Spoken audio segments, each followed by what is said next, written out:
All right, so welcome to another exciting episode of The Extraordinary Man. My name is Phil Jones.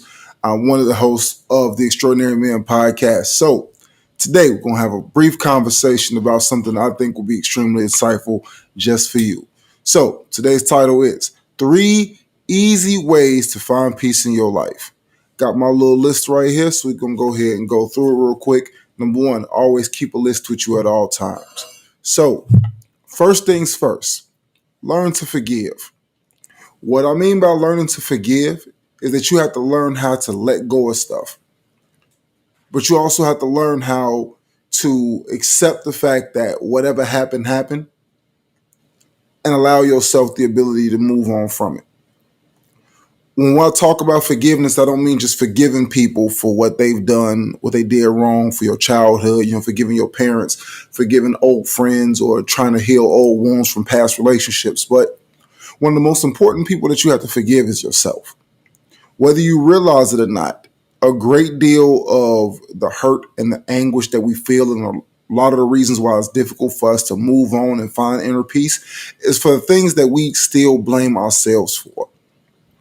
So one step is taking accountability for the parts that we play in the situations that we put ourselves in.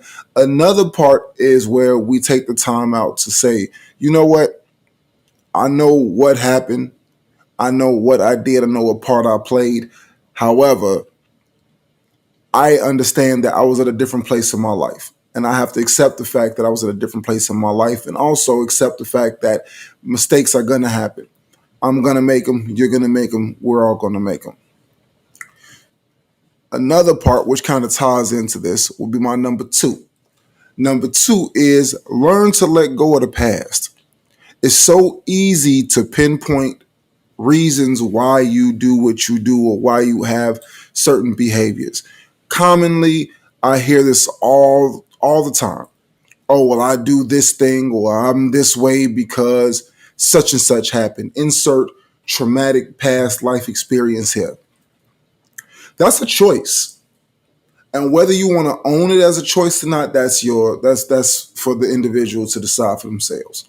But realistically, that choice is a choice that is solely yours to make. If you decide that, okay, well, I'm going to allow said past situation to interfere with where I'm going or interfere with why I can't move on, you have to realize that that hurt, that anguish, that anger, that resentment, that whatever you feel, after a certain point in time, it's you that's perpetuating it, and it's you that has to buy yourself out of that situation.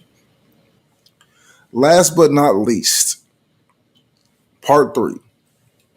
You may not be a Christian or consider yourself to be a Christian or consider yourself to be a praying person at all. However, one thing that I have found to be hugely effective in my lifetime has been what they call the prayer serenity.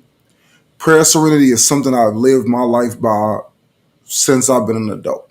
And it has really helped me when it came down to finding peace in situations, because it almost gives you somewhat of a blueprint on how to find peace. This isn't verbatim, but this is the gist of it. It's asking God to give you the ability to change the things that are within your ability to change. It's about learning to accept what you cannot change. And it's about granting you the wisdom to know the difference between the two.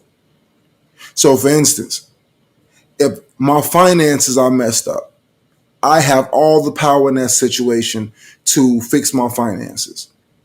If my relatives are not doing what it is I need them to do, or my significant other is not showing that they are capable of going to that next level with me, I'm not in control of my significant other or my relatives. So I can't change them. I could try to influence them with doing the right thing or making the right decisions or the right moves, but I can't change them.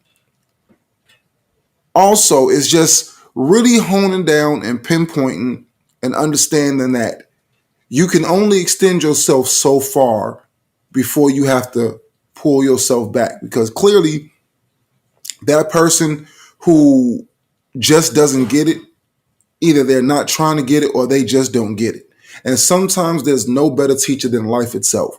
You will want people to not have to learn the hard way, that they could take the advice that you're putting out there, or they see from your examples and the mistakes that you made. But some people, they just have to figure it out on their own.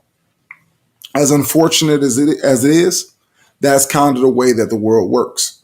So those three things again. Number one, learn how to forgive. Not just others, but learn how to forgive yourself. Number two, learn to let go of the past. And number three, learn the prayer of serenity. Change the things you can change, accept the things that you can't change, and ask for wisdom to know the difference between the two.